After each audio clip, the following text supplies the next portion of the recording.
Hello प्यारे बच्चों, heat ये चैप्टर में हमने पहले लेक्चर में कुछ बेसिक फॉर्मूले समझ के लिए और हीट और टेम्परेचर में जो फर्क है उसके बारे में हमने जानकारी ली। लेकिन जैसे भी आपको कॉम्पिटिटिव एग्जामिनेशन एनटीएससी या आगे जाके कोई भी देना है तो आपको आखिरी में न्यूमेरिकल प्रॉब्लम्स सॉल्व करने हैं और न्यूमेरिकल प्रॉब्लम सॉल्व करने में उसकी प्रैक्टिस अपने को होनी चाहिए। उसमें कहाँ पे अपने वीक पॉइंट रहता है उसकी तरफ अपन को ध्यान देके उसको इम्प्रूव करना चाहिए। इसलिए मैं इस लेक्चर में कुछ प्रॉब्लम्स आपके साथ डिस्कस करूँगा। Normally you are suppose to solve the problem in 1 minute, लेकिन मैं 1 मिनट में करके मैं तो दिखा सकता हूँ लेकिन फिर वो आपको समझेगा नहीं। इसलिए मैं जरा अच्छी तरह से समय लेके उसको डिस्कस करने वाला हूं। बेसिकली दो ही फॉर्मूले हमने सीखे हैं कि Q इज इक्वल टू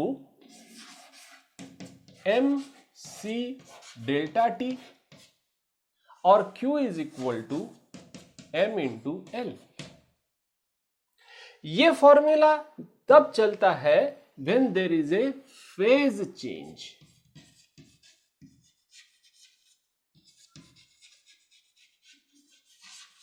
मतलब सॉलिड का लिक्विड, लिक्विड का गैस में कन्वर्शन होता है तब ये फॉर्मूला चलता है। और ये फॉर्मूला नो फेज चेंज, इसमें अगर फेज चेंज है तो चलेगा नहीं।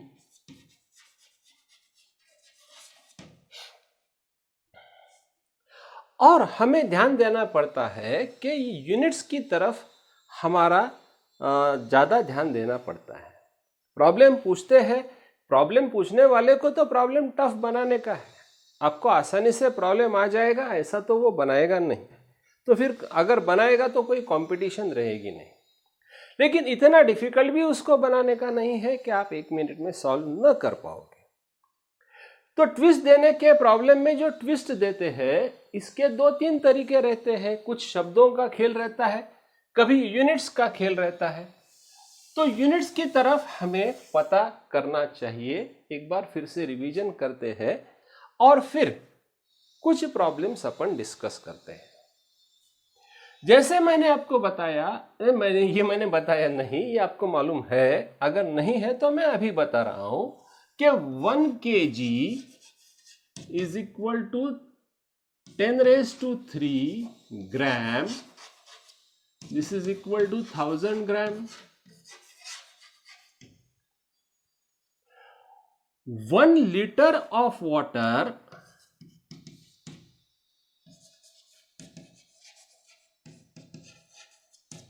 is 1 kg। ये वॉल्यूम का यूनिट है और ये मास का यूनिट है। मतलब वाटर की डेंसिटी 1 kg पर लीटर।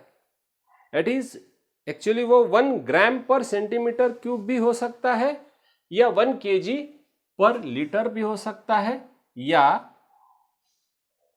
1000 kg पर मीटर क्यूब ऐसा भी हो सकता है। लेकिन generally day to day life में यूज करने के लीटर ये वॉल्यूम है, इसलिए लीटर में मैं आपको समझा के दे रहा हूं। हमने ये भी सीखा है कि 1 calorie is equal to 4.2 joules. हमें यह भी मालूम है कि 1 kilo calorie is equal to 1000 calorie.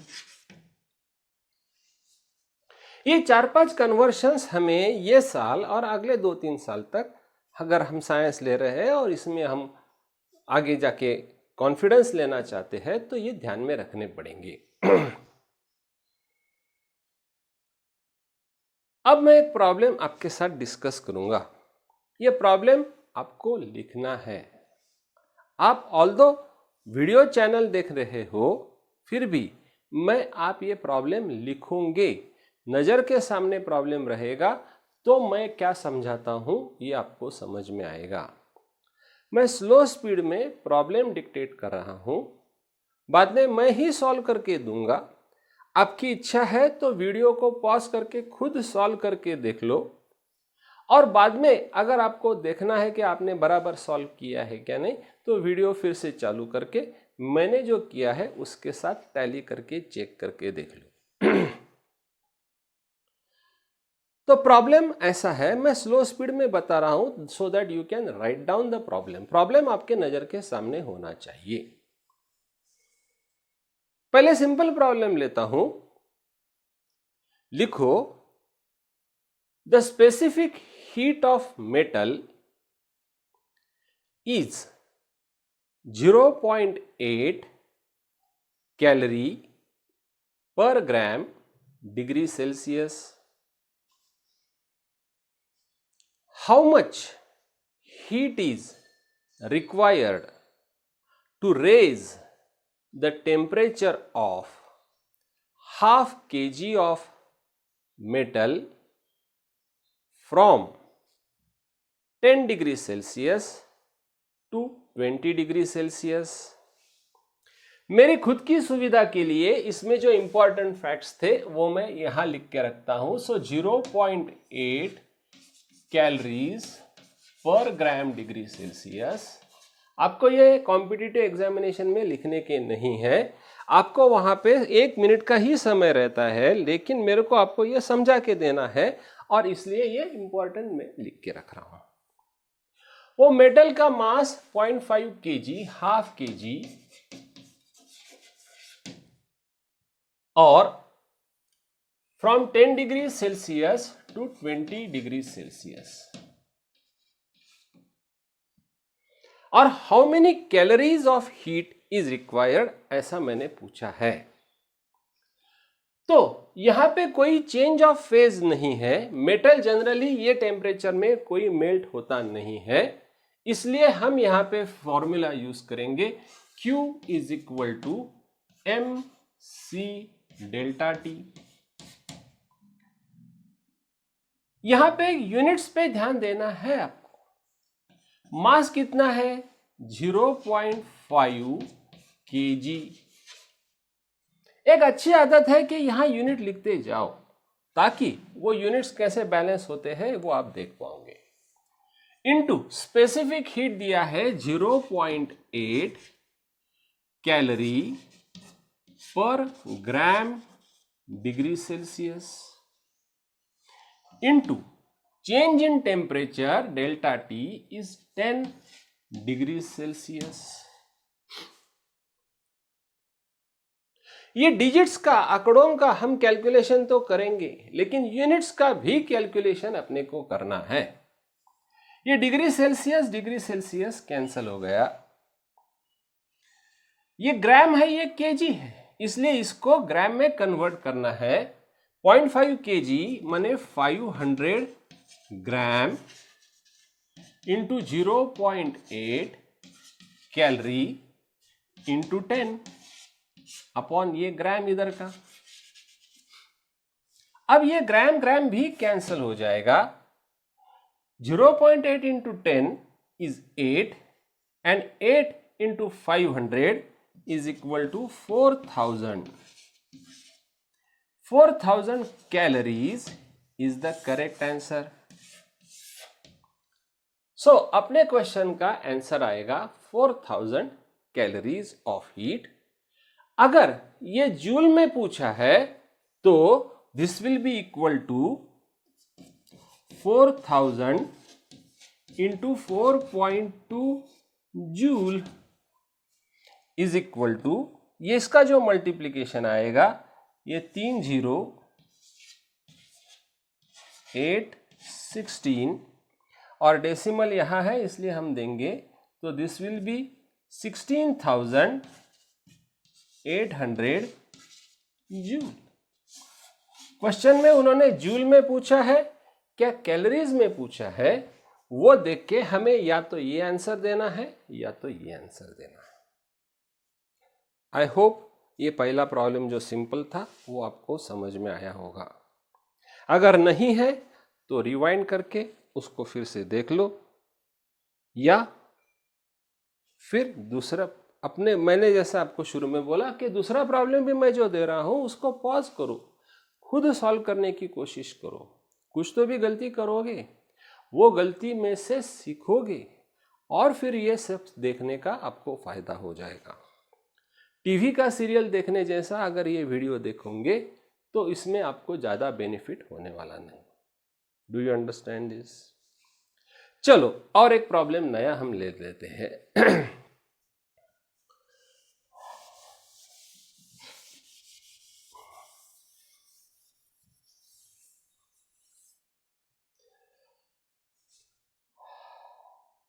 ले लो 8400 joule of heat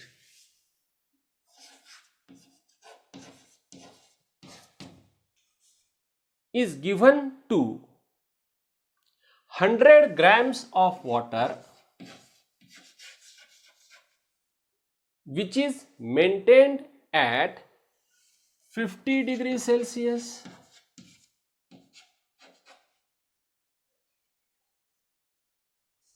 What will be the final temperature of the water when the supply of heat is completed? Problem समझ के लो, फिर से सुन लो, रिवाइंड करने का और देखने का। इतने हीट हमने सप्लाई किया है, वाटर इतना है और 50 डिग्री सेल्सियस उसका इनिशियल टेम्परेचर है। अब ये हीट सप्लाई करने के बाद उसका फाइनल टेम्परेचर कितना रहेगा? मैंने यहां लिखा नहीं, बट उस दिन मैंने लास्ट लेक्चर में बताया था specific heat of water is 1, ध्यान में रखने के लिए 1 calorie per gram degree Celsius. सबसे आसान ध्यान में रखने के लिए ये चीज है।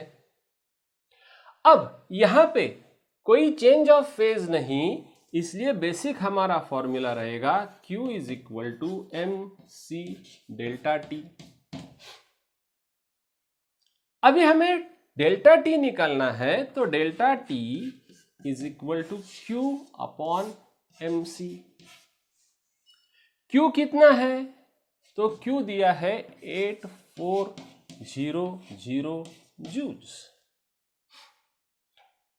अपॉन मास कितना है? 100 ग्राम और स्पेसिफिक हीट इसकी कितनी है? तो 1 कैलोरी। डिनोमिनेटर में अभी कैलोरी पर ग्राम, तो डिनोमिनेटर का डिनोमिनेटर जाएगा न्यूमरेटर में, तो यहां पे ग्राम डिग्री सेल्सियस। यूनिट्स की तरफ ध्यान दो, वहां जनरली बच्चे ध्यान देते नहीं हैं। तो ग्राम और ग्राम कैंसल हो गया, ये जूल और कैलोरी कैंसल होता नहीं है, तो 1 कैलोरी की जगह पे अपन 4.2 जूल्स लिखेंगे। Therefore delta T is equal to 8400 joule degree Celsius upon 100 into 4.2 joules. ये दोनों 0 0 कट जाएंगे, जूल जूल कट जाएगा, 0 0 कट जाएंगे, तो 84 upon 4.2 this will B 20 degree Celsius.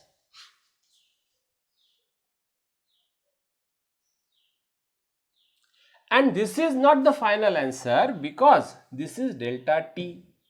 Delta T माने T final minus initial temperature उसका कितना है 50 is equal to 20 degree Celsius and therefore final temperature is equal to 70 degree Celsius.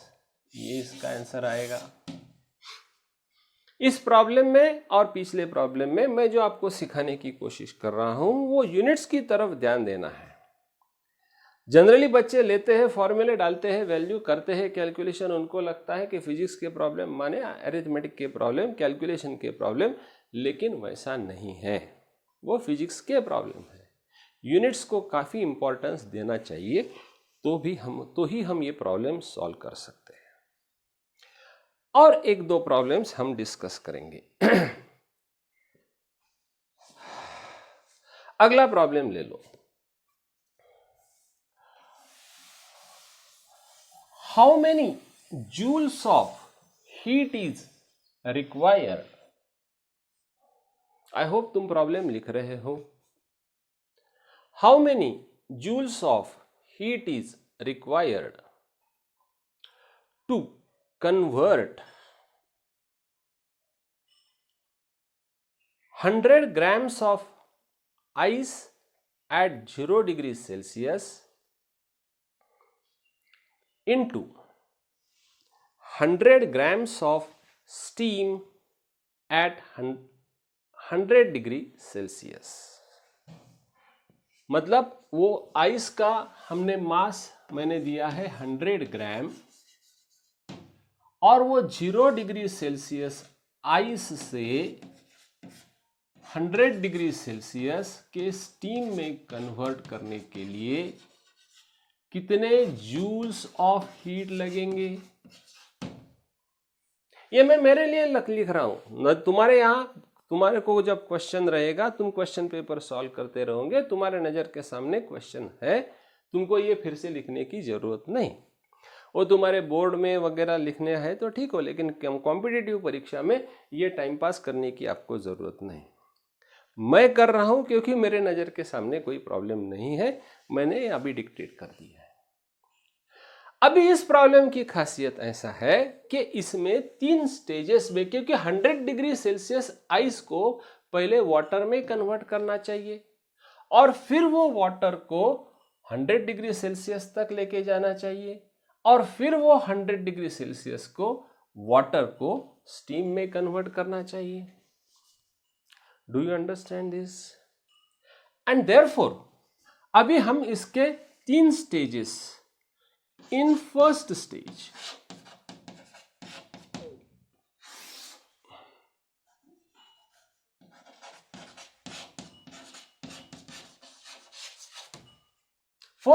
में क्या है, आइस का वाटर हो रहा है।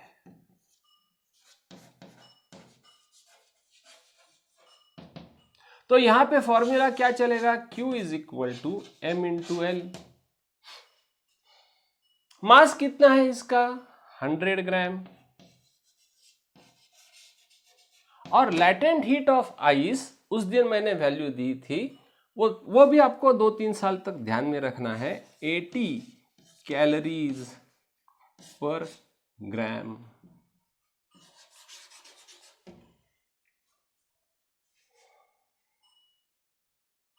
(80 calories per gram is the latent heat of water, and therefore this change in the temperature will be 100 into 80, इतने calories पर ग्राम।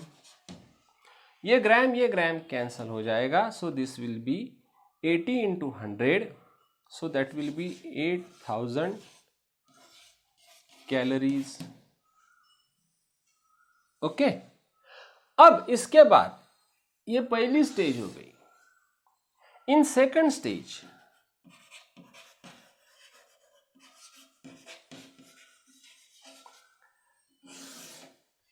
अब क्या होगा, वाटर 0 डिग्री सेल्सियस से वाटर 100 डिग्री सेल्सियस तक जाएगा।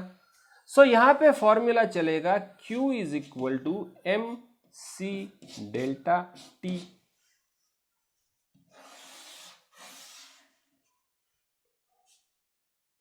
मास कितना है, मास है 100 ग्राम,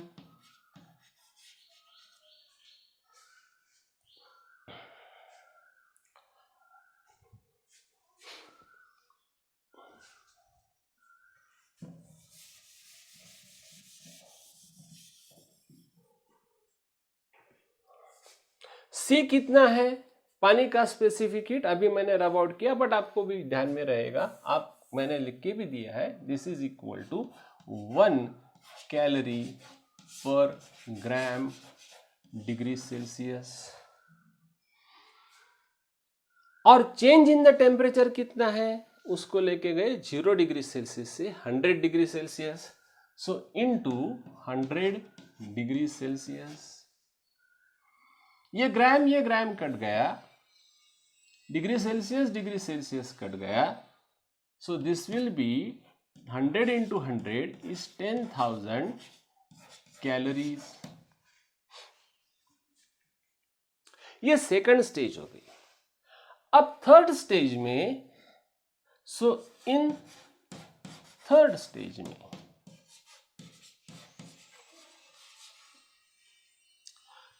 में क्या किया है, वो 100 डिग्री सेल्सियस का water is converted into 100 degree Celsius का steam. So in the third stage, water into steam, and therefore in the third stage we shall use the formula Q is equal to ml। m है 100 grams और latent heat of vaporization of water is 540 calories per gram। अब यह ग्राम cancel हो जाता है, this is equal to 5400 और एक 0 calories. Therefore total heat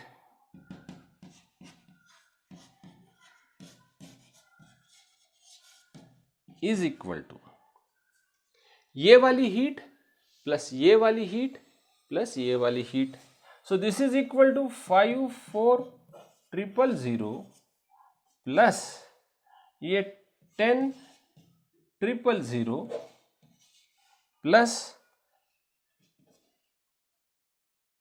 8,000, इनकी एडिशन करेंगे तो so the correct answer is, this is not the final answer, but this is equal to 72 into 10 raised to 3 calories.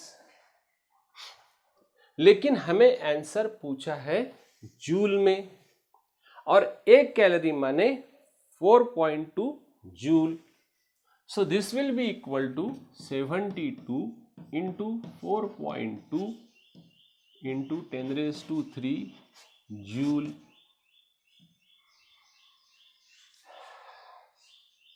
Okay, अब ये मल्टीप्लिकेशन बहुत बड़ी बात नहीं है, मेरे से भी ज्यादा फास्ट आप करोगे, शायद मेरी गलती भी हो गई एक आधी तो वो तुम्हारे को पकड़ में आ जाएगी, लेकिन मेरे को इसमें ये बताने का था, सिखाने का था कि प्रॉब्लम में पहले फिजिक्स कहाँ है, फिजिक्स है reading of the problem, 3 stages में उसको कन्वर्ट किया है। चलो मैं भी एक फाइनल कैलकुलेशन कर देता हूं, so that we get satisfaction of completely solving the problem। 72 into 4.2, so this will be 2 to the 4, 284 plus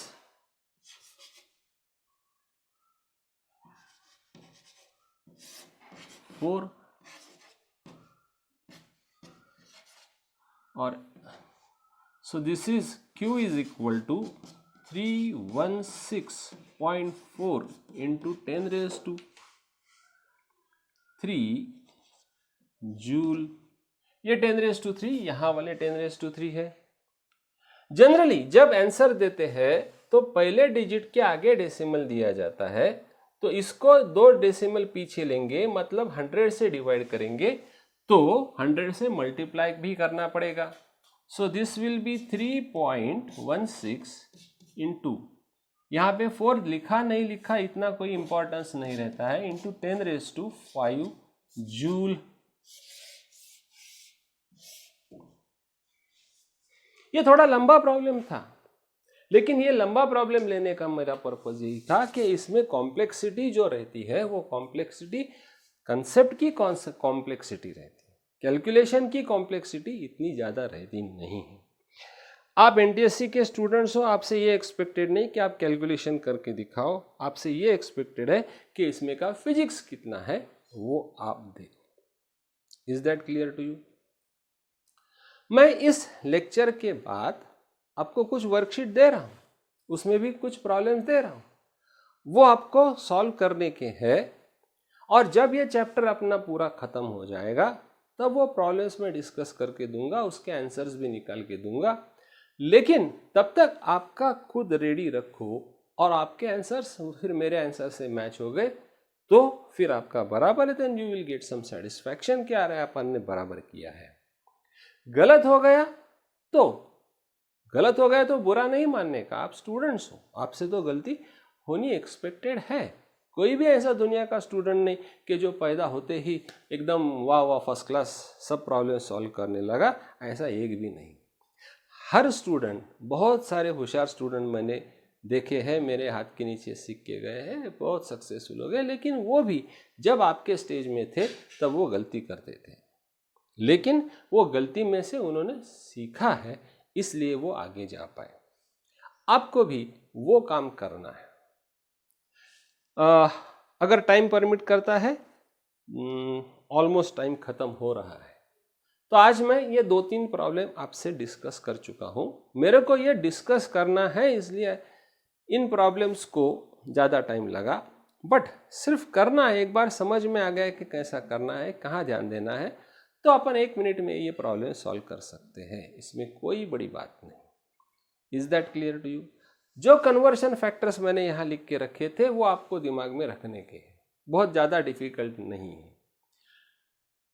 latent heat of water, latent heat of ice and latent heat of water, vaporization of water,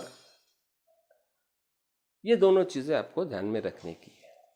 So here I shall stop and then we shall discuss further in next lecture.